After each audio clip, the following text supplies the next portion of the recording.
Good morning. Nice to have you all here. We're going to start talking about what are called Enopp values. These are reduction potentials usually. A potential is a type of a voltage associated with the symbol E0. And the naught there means standard conditions. And if you look at the end of problem set 5, there's a big table, and we'll talk about how to use it.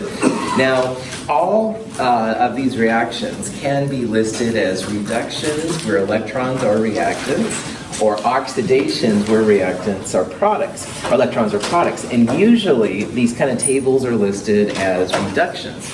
So they'll call them tables of reduction potentials, and they help us to figure out how these different electrochemical cells are going to behave. So let's look at how this all works. If you need to turn a reduction to an oxidation or an oxidation to reduction, you can absolutely do this. You just change the sign of the cell potential. So as an example of this, on Friday we talked about zinc going to zinc 2 plus, and the cell potential was positive 0.76 volts. Now this is an oxidation because electrons are being lost by the zinc. And if we wanted to turn this into a reduction, we could. We would literally flip reactants and products around. If you do flip it around, you change the sign of the E. So notice that it was positive 0.76 before. Now it would be minus 0.76. And why this is important is that you usually won't have a table with zinc going to zinc 2 plus, but you'll almost always have zinc 2 plus going to zinc. And it'll list this number right here. But if James is doing a reaction where he needs zinc metal as a reactant and zinc 2 plus as a product, no problem, change the sign and you're good to go. So again, the tables that are almost always used in this sections are reductions. Electrons will be reactants. And sometimes you're going to need electrons as products. It's no problem. Change the sign, you're good to go. A negative E value, numbers like this, are going to be things that are more likely they would more likely lose electrons than gain electrons. So one way that people will talk about it is how they love to be oxidized, all right, like this one right here, or they're great reducing agents. And positive E values are going to be things that usually like to be reduced or they're oxidizing agents. I'll talk about ways you can get around these kind of things, but if you hear about better or worse, this is what they're referring to. Now, this is an example of a table, all right, of these reduction potentials. And first of all, let's look at this table a little bit. The tables, the good ones, in my opinion, usually start with the most positive cell potentials, and they go down to the most negative cell potentials, all right? That's one thing. The other thing is that all of these reactions are listed as reductions. So electrons are reactants, all right? You won't see electrons as products. So they call them reduction potentials because all of these are reductions, all right? Electrons are being gained. But there's nothing wrong with flipping the reaction around, all right? So down here, right in this area, is zinc 2 plus and 2 electrons going to zinc metal.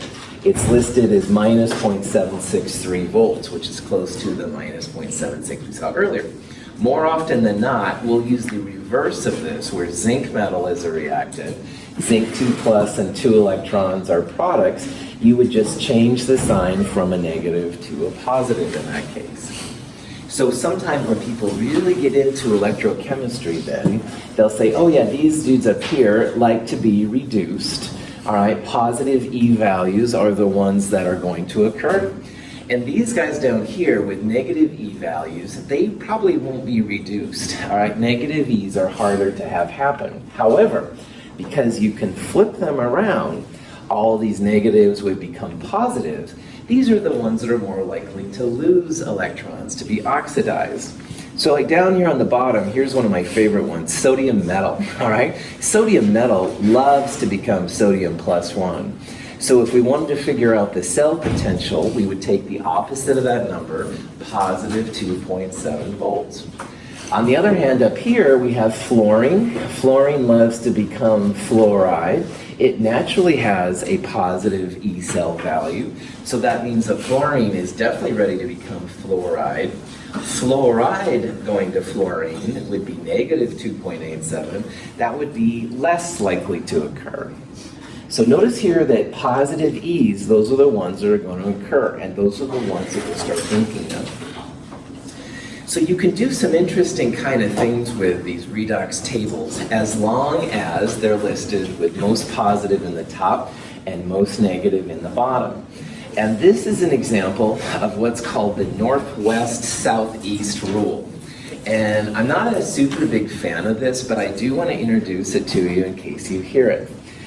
If you're looking for something oxidized and something reduced that are going to react, all right, you're going to have something in the southeast corner, like zinc, and something in the northwest corner, like copper, come together. So we'll notice here how zinc is in the southeast and copper 2+ is in the northwest, all right? So zinc and copper 2+ going together is going to be a reaction with an overall positive E. And you can get that number, you would flip this around, so zinc goes on that side, and the zinc 2+ and the 2 electrons go on the other side. This negative would become a positive. We'd add it to this number, positive 1.1 volts, and we went over this on Friday. So if you're looking for things that are going to occur, positive E cells, the northwest and southeast ones will be positive. Now, I find as an instructor, this is not a very helpful reaction because first of all, some people don't know north, south, east, and west, and you don't have to raise your hand or you don't have to feel nervous about it. That's really lame. And also, sometimes tables won't be listed with most positive in the upper right and most negative in the lower right. But sometimes you will see this northwest-southeast rule. It's just a way to predict the reactions that are going to occur. So let's say that we wanted instead to find a reaction cell potential like this one right here, and you don't know northwest and southeast, but you have a table of values.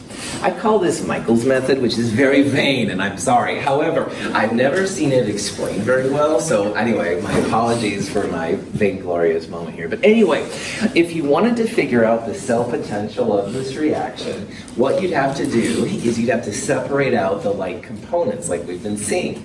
So the aluminums would be separated and the nickels would be separated. And we do see all of the tables are listed as reductions, so electrons are reactants. So aluminum +3 going to aluminum has this number on the potential table. Nickel 2+ going to nickel has this value. Now, we're going to want to flip one of these reactions around because if something is being oxidized, something will also be reduced. Looking at this reaction right now, do you think we're going to flip the aluminum reaction or the nickel reaction? Aluminum, well done. And if you don't see it, notice here how aluminum metal, aluminum neutral, is a reactant in the desired reaction, but aluminum neutral is a product in the half cell reaction. So when you look up the values of the tables and stuff like that, we want to flip this one around. We want to make aluminum a reactant, and we want to make aluminum 3+ a product. Nickel is all right, because nickel 2+ is a reactant, and nickel as a metal is the product, so we don't need to do anything there. So if you flip this around, aluminum now becomes a positive 1.66 volts. And if you add these two together, we're just going to use this one as is. This reaction right here, 1.41 volts. So if you had a reaction and you needed to find the cell potential, separate them out. Make them look like as close to you can as to reduction. So aluminum 3+, nickel 2+ to nickel. You won't find the aluminum one as is, but you'll find its reverse. All right, aluminum 3+ going to aluminum. These are reduction tables, so you'll only have electrons on the reactant side. But no worries, flip it around. Notice here we're not multiplying by 2 or 3 because those things come out naturally. Cell potential 1.41 volts. Okay, here's another example. If you wanted to know what was going to happen between copper and silver ions, there's a couple different ways you can do it. So again, this is like from a table of values. All of these are listed as reductions, and we find silver plus going to silver and copper 2 plus going to copper. But we want to know what's going to happen between copper metal and silver ions. Which of these reactions are we going to want to flip here?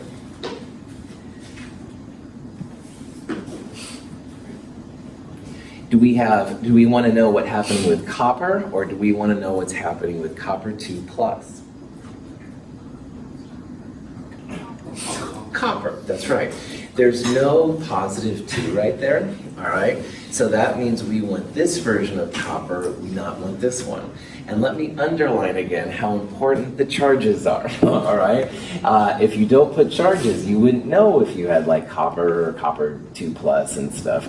We want to know what's happening between copper without a charge and silver. So there's a couple different ways you can do this, all right? The tables from the reduction part come out like this, all right? Here's the 0.80 volts, here's the 0.337 volts. You can do northwest minus southeast, or you can flip the copper reaction, which I find easier. You want to go minus 0.337.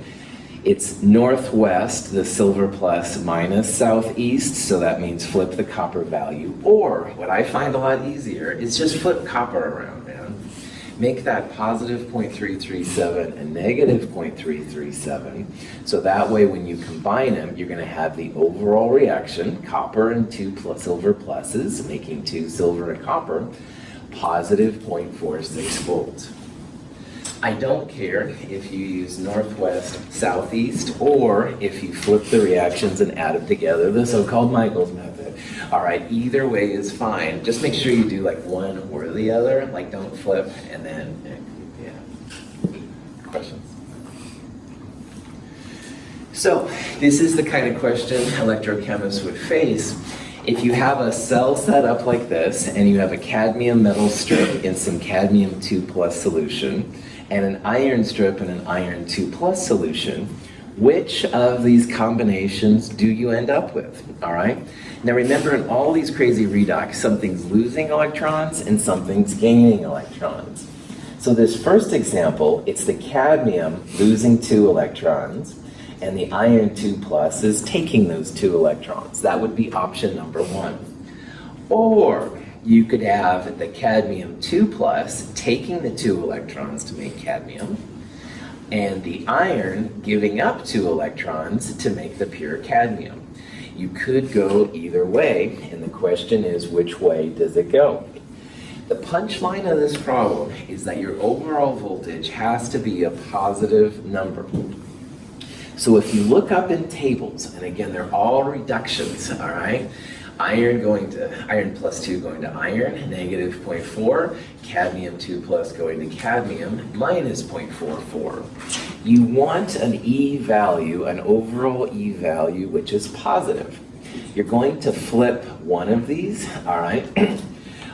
So in this case, to make these two numbers add together and give a positive number, you've got to flip the cadmium. You've got to make that minus 0.44 a positive 0.44 volts, because positive 0.44 minus 0.4 will give you a positive cell potential.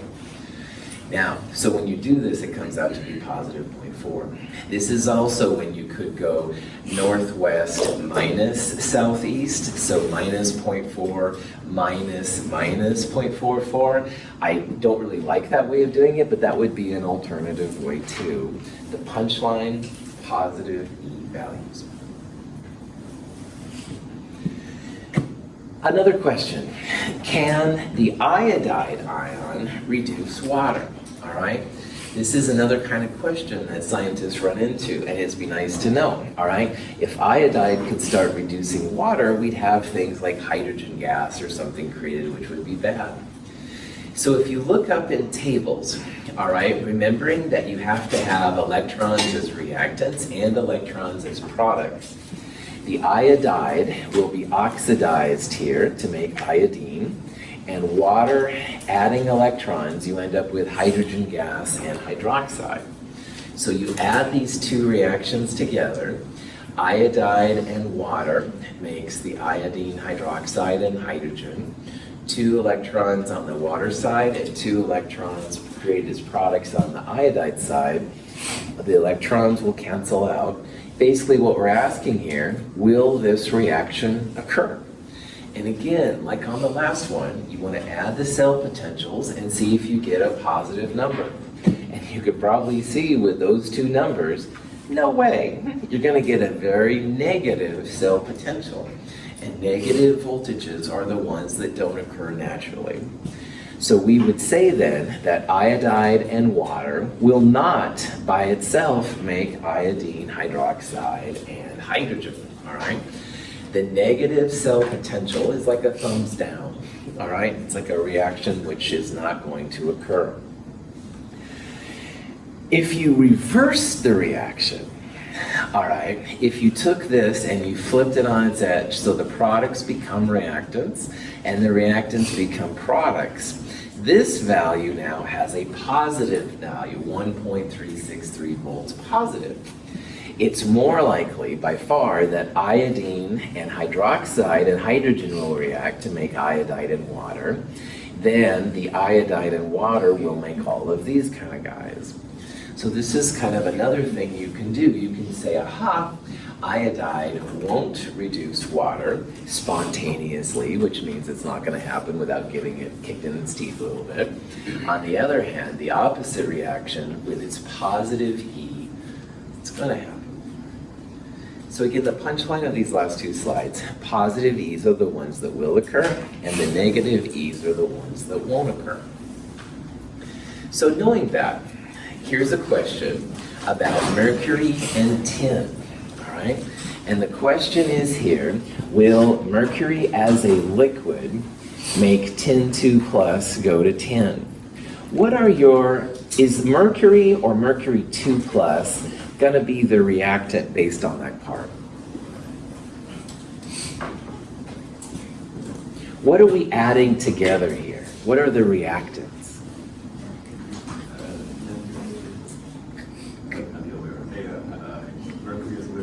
Well done. That's right.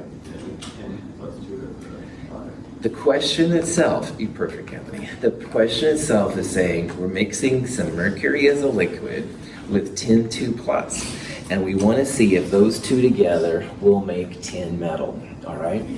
So down here, if you look at these cell potentials, which will always be given to you, all right? You never have to know any of, she is 0, that's the only one that's weird, but anyway, notice here how tin 2 plus is a reactant, all right? So we don't need to do anything with this number right here. But if mercury liquid is going to be a reactant, what will be the sign of the cell reaction here that we want to use in this problem? Negative. That's right. We're going to flip it around, all right? We need to make mercury liquid as a reactant and the mercury 2 plus, which really isn't that exciting, as a product. This is going to be a negative 0.79 volts. And if you add that together, minus 0.79 from flipping it, and the minus 0.14 volts, you get negative 0.93 volts. And the negative sign right there means this isn't going to happen by itself, all right? Mercury liquid and tin 2 plus will sit there and not do anything. Now, mercury 2 plus and tin are going to react like gangbusters, all right? That would have a positive 0.93 volts if you flipped it around. But because in this case, adding the cell potentials, overall negative, not going to happen. So let's say that Justin and I, we really want iodide to reduce water. We really want this reaction to occur, even though it has a negative 1.3 or so volts. And again, negative volts are the ones that aren't going to occur by themselves. These non-spontaneous E values, the ones with a negative E's, you can make them happen if you use a source of voltage, i.e. electricity, all right? And one of the cool things about these little outlets we all have in our houses and cars and stuff like that is it's basically a source of positive voltage. And so if Justin and I, we really want this reaction to occur, we're going to have to add enough voltage to make the overall cell potential become positive. You can do this through a battery, you can have a separate electrochemical cell, you can do it, lots and lots of different ways. But you need to have a source of positive volts. It's like adding electricity to something that doesn't have any juice right now.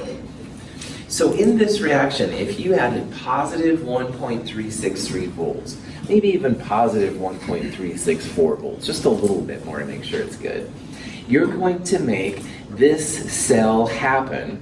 This is an example of an electrolytic cell. It's a reaction, you put everything together, nothing happens. And you're like, oh man, this sucks, right? Okay, don't lose your cool, man, because you can add electricity to make this reaction occur. So electrolysis is the process of adding external voltage to make reactions occur that wouldn't usually occur.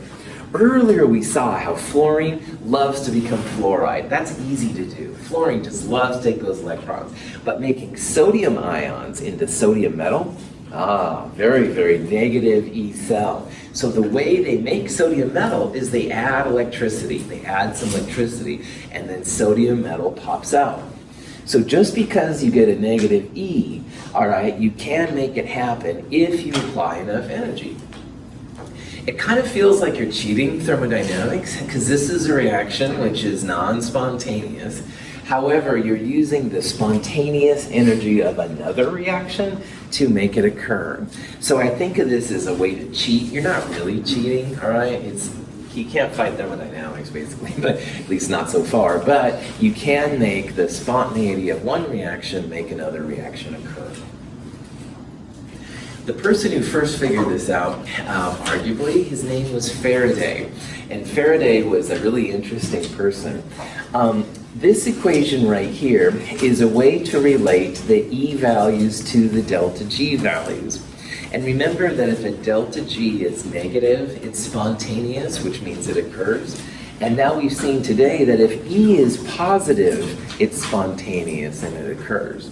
So the way to go from one to the other is delta G equals minus NFE.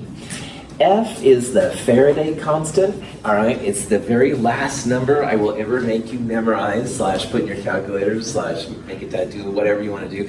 Don't make a tattoo. Anyway, but it is a number that we will use a lot in this section. 96,485 is the coulombs per mole of electrons. And this is a really interesting thing. A coulomb is a measure of charge. So if you have 6.022 times 10 to the 23rd electrons, you will have this much charge running around, which is kind of interesting. N is the moles of electrons transferred.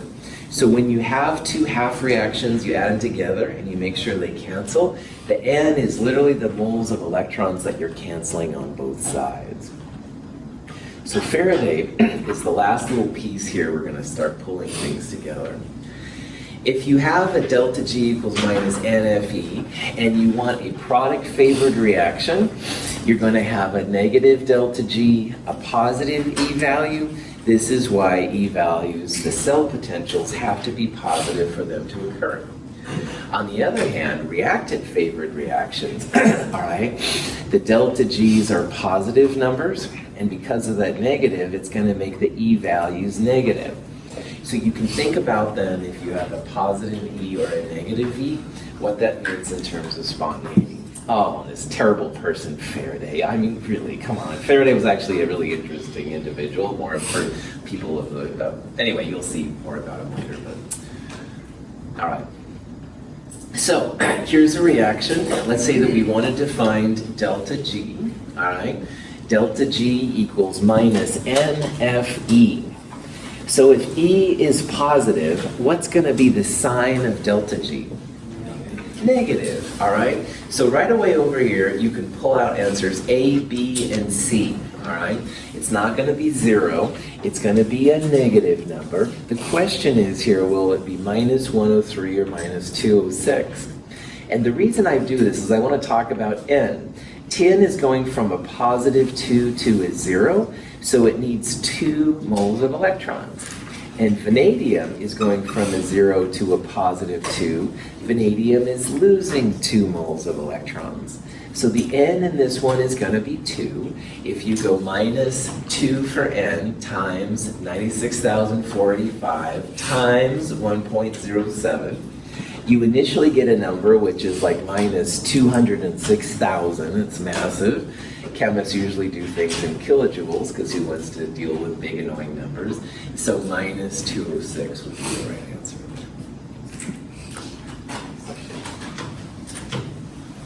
Okay. I've got 2 more topics I'd like to get through today, so I'm kind of pushing here a little bit. I'm sorry. Sorry. You can use the Faraday constant to figure out like how long batteries are going to last. Hold on, Neil. And the next thing we're going to talk about then is how to use an amperage, all right?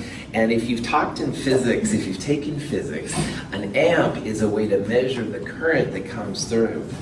For our purpose, every time you see an amp, I want you to think coulombs per second, all right? So if you see a big A, which is the symbol for amp, you just cross that A out and you write in coulombs per second. The Faraday is in coulombs per mole of electrons.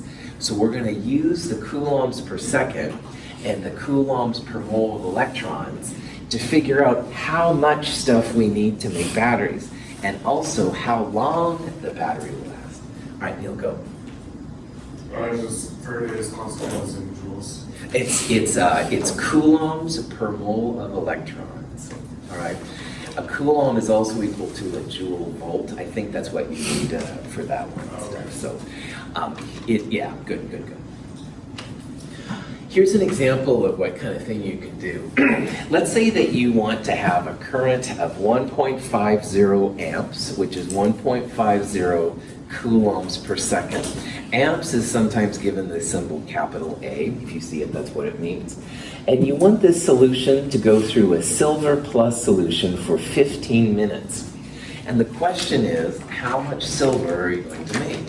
If you have a lot of silver solution, you can actually make silver metal. Silver to silver metal, you have to add 1 electron per silver in order to make the silver metal. So what we're going to do here is we're going to turn our minutes into seconds. How many seconds per minute? 60, right on. So this times 60 will give us the seconds. That times coulombs per second. The seconds will cancel and we'll have coulombs. We can then use Faraday's constant, which was coulombs per mole of electrons, to turn it into moles of electrons. And finally, to go from silver plus to silver, you need 1 mole of electron to turn that positive 1 into a 0. So let's see how this works out. Again, if you see amps, call them coulombs per second. So you multiply by 60 seconds per minute. In this 15 minutes, you're transferring 1,350 coulombs of charge, which is kind of interesting, but it's almost the end of the term, so not as interesting as it could be. So this is the total coulombs you have. The Faraday constant is 96,485 coulombs per mole. So notice here what we're doing. We turn amps in coulombs per second into coulombs. We then divide it by Faraday, and that gets us how many moles of electrons we have transferred over. Once you have mole of electrons, these electrons are literally going to go into the silver plus to make silver. It's 1 electron per silver plus to make 1 silver. So what that means then is if you have, every silver needs 1 mole of electrons to transfer, you can figure out that you have this many moles of silver that you're going to create. And if you multiply by the molar mass of silver, 1.51 grams of silver.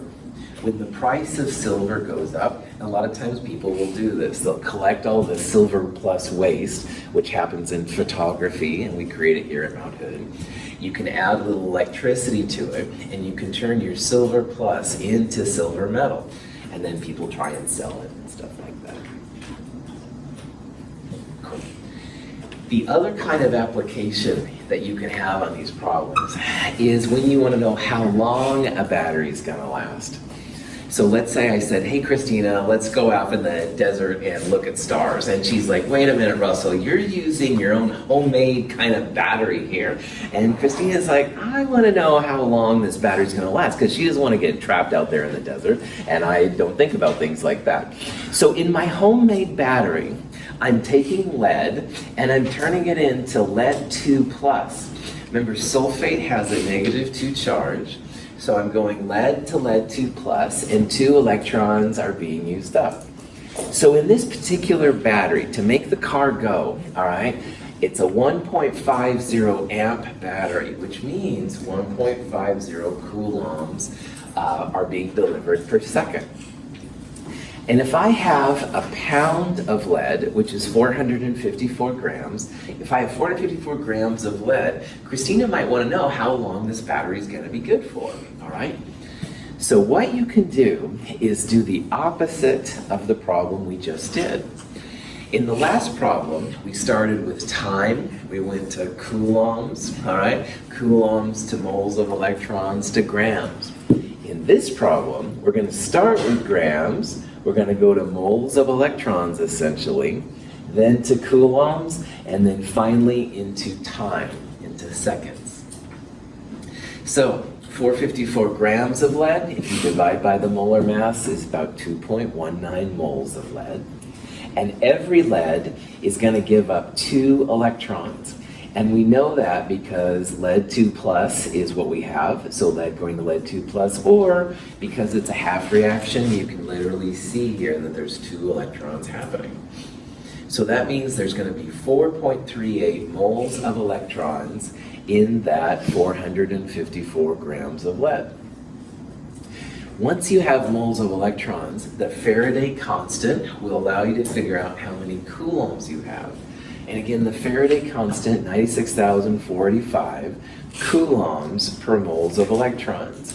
So notice here, we're canceling out the moles of electrons. We're figuring out the total amount of charge. 423 coulombs and stuff is what we have. 423,000 coulombs is what we have.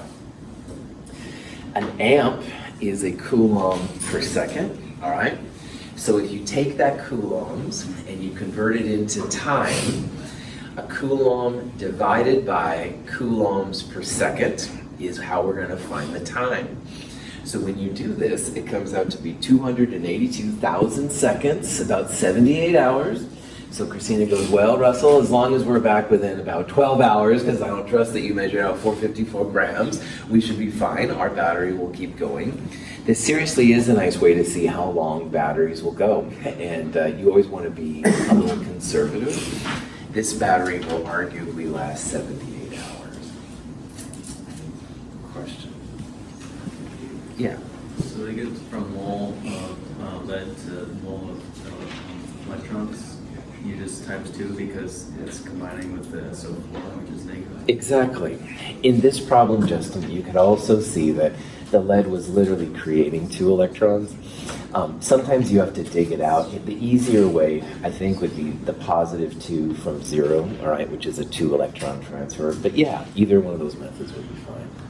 I think I saw somebody else with their hand up. Yeah. So here's a type of a process where you're plating gold onto an instrument, and you're going from a +3 gold to a 0 gold. And the question is, how long, i.e. how many seconds, is it going to take to take 0.0100 moles of gold 3 plus using a 2 amp current? Now, again, translate the units to things that make sense in this problem. An amp isn't very helpful to us right now, but a coulomb per second is. So this, you can think about it as 2.00 coulombs per second. And we're looking for time. So the seconds, that's going to be the last thing we're going to do. We have here the moles of electrons per what Justin just asked me. What do you think the moles of electrons are going to be here if we want to go from gold 3 plus to neutral gold? 3, that's right, yeah. 3 electrons are needed to make 1 gold 3 plus go to gold. So there's going to be 3 moles of electrons transferred in this particular process. So the pattern here to solve this, we're going to start with moles of gold 3 plus. We're going to multiply by 3 to get the moles of electrons. The Faraday will allow us to go from moles of electrons to coulombs. So I think we divide by it. And then finally, we'll take the 2.00 coulombs per second and turn it into time. So in this problem, 2 amps is 2 coulombs per second. Here's the 3 to 1 ratio that we talked about. So this is the moles of electrons. Oh, my apologies, we multiply by the Faraday, not divide. We'll take the moles of electrons and multiply it by Faraday to get the coulombs. And finally, the coulombs, we need to have them cancel out. And an amp is a coulomb per second, so you'll divide by 2, 1450 seconds. Question? Okay, one more thing, and then I promise the horses will stop, or at least slow down a lot. Everything we've done so far has been about cell potentials under standard conditions. So you've got that little 0 superscript thing, which means like 298 Kelvin, 1 mole per liter, stuff like that. But obviously the world doesn't usually exist at exactly 25 degrees Celsius, or you don't have 1 mole per liter and stuff like that. And the Nerst equation is what scientists use to talk about these non-standard cell potentials. And this is really important. Like a battery under cold temperatures will be a lot different than a battery under really hot temperatures. And this would be the effects of temperature, which is another thing that Nerst will apply. Now, Nerst equation is kind of an ugly equation, but this is what it is.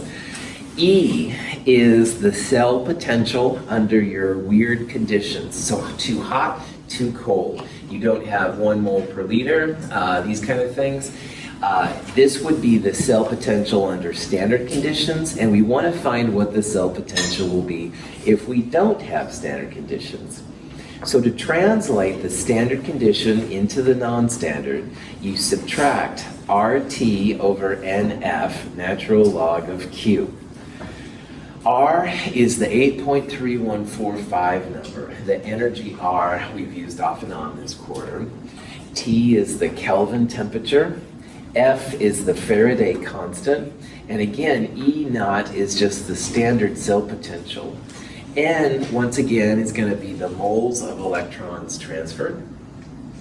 So like if you went zinc to zinc 2 plus, the N would be 2, or in the gold example we saw earlier, gold 3 plus to gold, N would be 3. Q here is the reaction quotient, and I'll talk about that in the next slide here a little bit.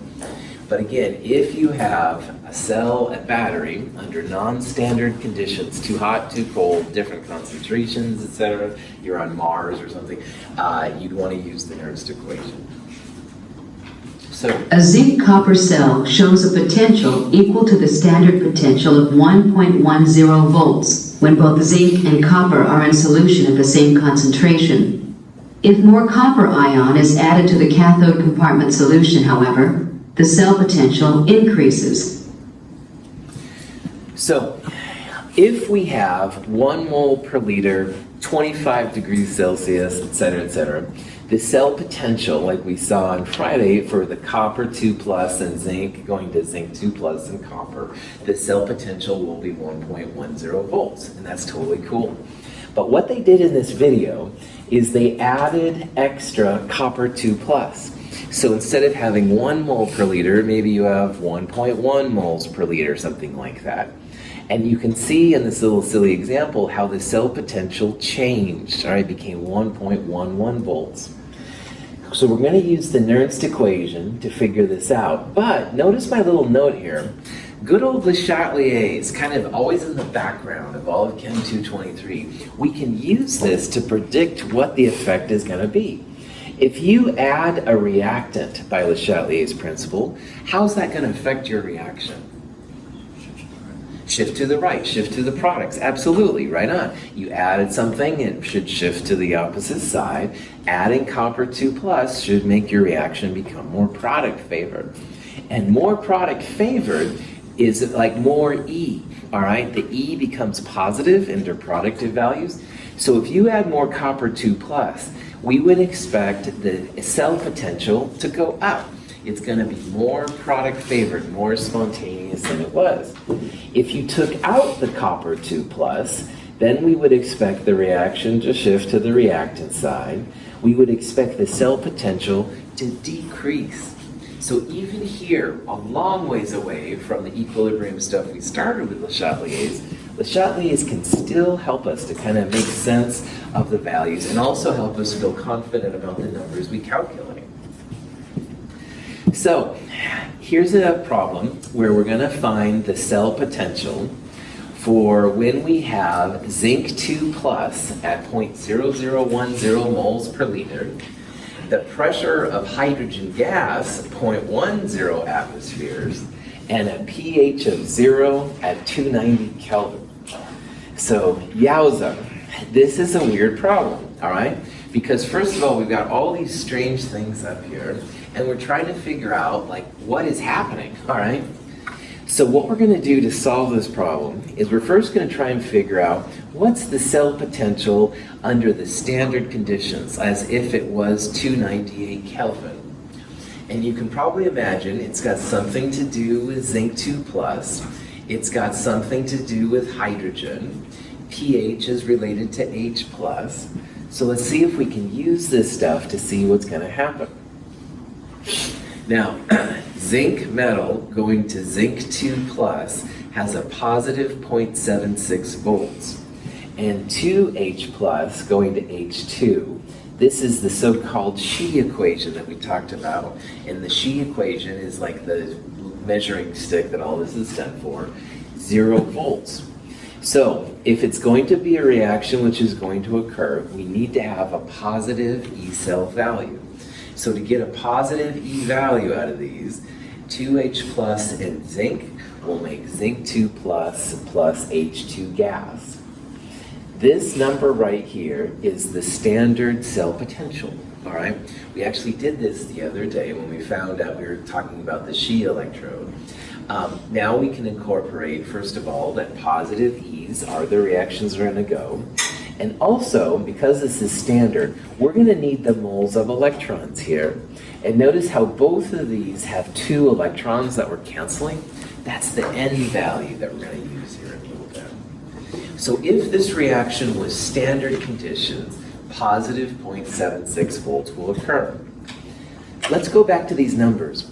Do you think that a zinc concentration, a zinc ion concentration of 0.0010, do you think that's standard conditions? No. 1 mole per liter is standard conditions, and this is much less than 1 mole per liter. If you had to guess, what would be a standard pressure of a gas? 1 atmosphere, that's right. This is not 1 atmosphere, so the hydrogen gas is messed up too. Now, pH of 0, if you tend to the minus 0, pH is 1 mole per liter. So actually the acid part is standard condition. But do you think 290 Kelvin is standard?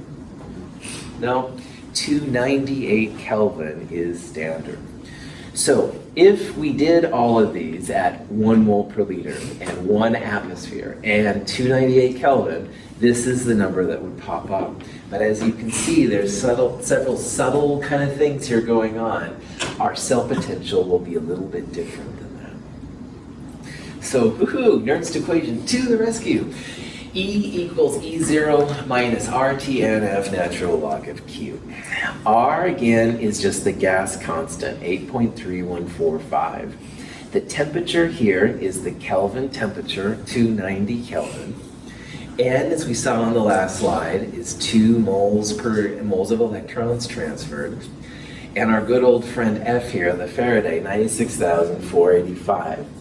So this is the E naught RT NF natural log of Q. Now reaction quotients are like equilibrium constants, products over reactants. We're going to look at this reaction right here to figure out what our Q values are. The H plus, when you go 10 to the minus 0, is 1. That's the value of H plus. So Q is going to be products divided by reactants. So notice here that the product is 0.0010. The H2, that's where this weird pressure comes in, 0.10 moles per liter. I divided by 1.0 squared for the H plus. Why did I not put anything down there about the zinc metal?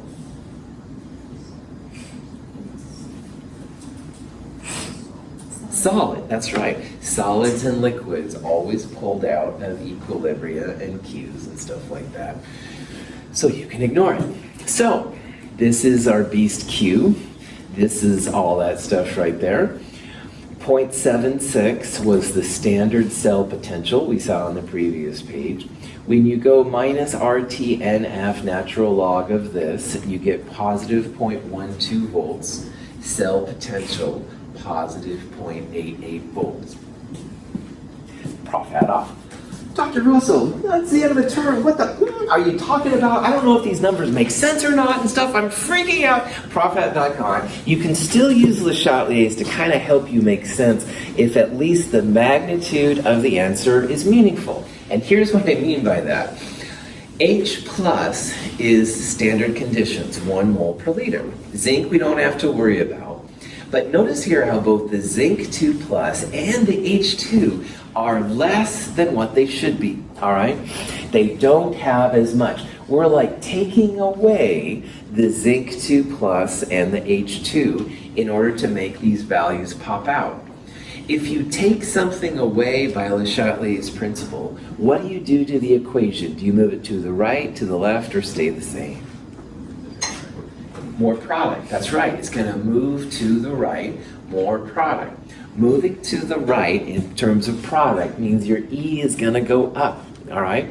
So this had better be a more positive number. If the smaller, the less than ideal conditions were on the left-hand side, then you'd expect the new E cell to be less than the original E cell.